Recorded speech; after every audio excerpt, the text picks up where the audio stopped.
ನೀವು popcorn ಪ್ರಿಯರಾ? Cinema ನೋಡೋಕೆ ಅಂತ ಹೋದ್ರೆ ತಪ್ಪದೆ ಪಾಪ್ಕಾರ್ನ್ ಖರೀದಿಸ್ತೀರಾ? ಹಾಗಾದ್ರೆ ನಿಮ್ಗೊಂದು ಶಾಕಿಂಗ್ ನ್ಯೂಸ್ ಇದೆ. ಇನ್ನು ಮುಂದೆ ನೀವು ಪಾಪ್ಕಾರ್ನ್ ತಗೊಳ್ಳೋಕ್ಕೂ ಮುಂಚೆ 108 ಬಾರಿ ಯೋಚಿಸಬೇಕಿದೆ. ಯಾಕೆ ಅಂತೀರಾ? ಈ ಸ್ಟೋರಿ ನೋಡಿ.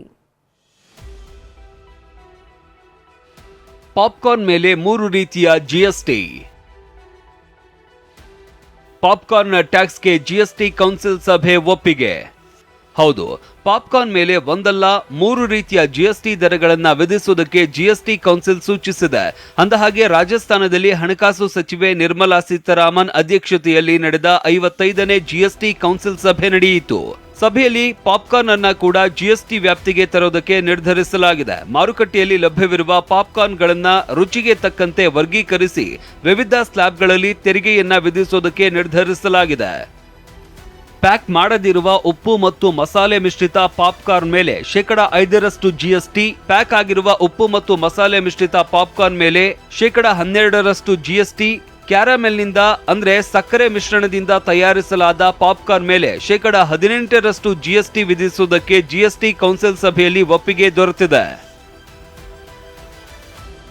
ಪಾಪ್ಕಾರ್ನ್ ಬಳಿಕ ಪಾನಿಪುರಿ ಮೇಲೂ ಟ್ಯಾಕ್ಸ್.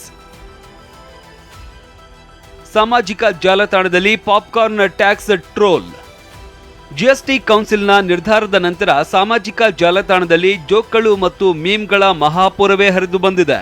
ಮುಂದಿನ ದಿನಗಳಲ್ಲಿ ಮುಂದೇನು ನೀರು ಕುಡಿದರೆ 5% ಜಿಎಸ್ಟಿ, ನುಂಗಿದರೆ 12% ಜಿಎಸ್ಟಿ, ಚೆಲ್ಲಿದರೆ 18% ಜಿಎಸ್ಟಿ ಬೀಳಲಿದೆ ಅಂತ ಸಾಮಾಜಿಕ ಜಾಲತಾಣದಲ್ಲಿ ಒಬ್ಬರು ಟೀಕಿಸಿದ್ದಾರೆ. ಇದಿಷ್ಟೇ ಅಲ್ಲ, ಮುಂದಿನ ದಿನಗಳಲ್ಲಿ ಪಾನಿಪುರಿ ಮೇಲೂ ಜಿಎಸ್ಟಿ ಹೊರಬೀಳಲಿದೆ ಅಂತ ಮತ್ತೊಬ್ಬರು ಎಕ್ಸ್ನಲ್ಲಿ ಬರೆದುಕೊಂಡಿದ್ದಾರೆ.